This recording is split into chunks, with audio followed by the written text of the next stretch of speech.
We're interviewing Ken Haar, and you're watching the Watchful Citizen, sponsored by the Lancaster County Democrats. My name is Barbara Baier.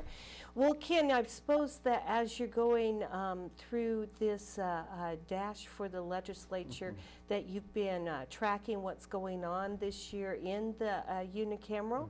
Do you have any thoughts or reflections on what you see going on? Well, one big impression is that a lot of things are being pushed off till next year. This is the short session, and there are going to be a lot of issues that have been tabled this year that are going to come up next year. There are some really good things I've seen happen. I certainly favor the smoking ban that was put into effect. I'm very happy the legislature was able to come to really a consensus over stem cell research that will take one of the really contentious issues out of the basket. But I think the thing that's really not being dealt with this year are some of the issues I talked with around teacher salaries. Health care has almost come up, not at all. It's going to have to come up. And then the fact that it looks like there may be a downturn in the economy is not really being dealt with, and we're going to have to deal with it next year. Yeah, and the Revenue Forecasting Committee has seen a downturn in taxable receipts and things of that sort, so that impacts state aid to schools, so we're seeing a huge decrease in that. How can we, it sounded like you had some creative ideas there on how to go and address these issues without going and taking another heavy hit at the property owners. You bet. Well, first of all, I do believe that we've got to look at shifting some of the tax burden from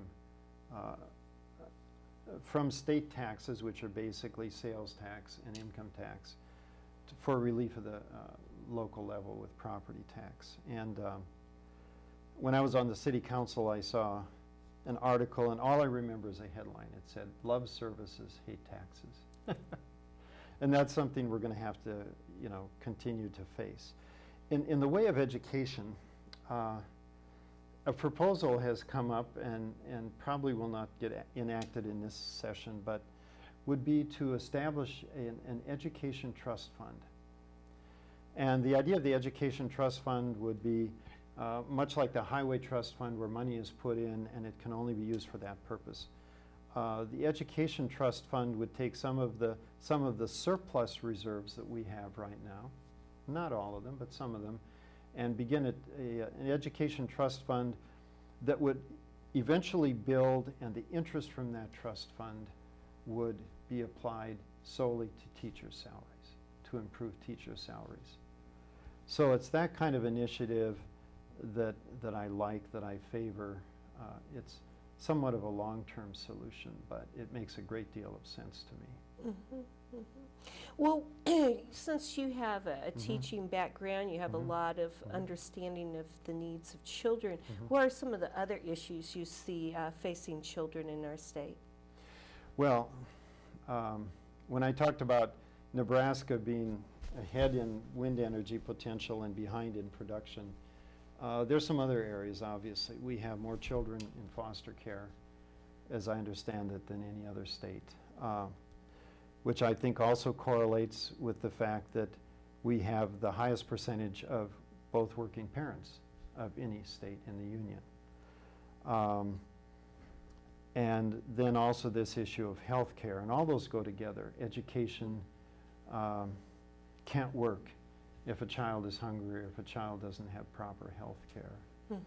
And so I think we need to look at that whole universe of all the things that surround healthy children in this state, and apply more resources, apply a higher priority to those things.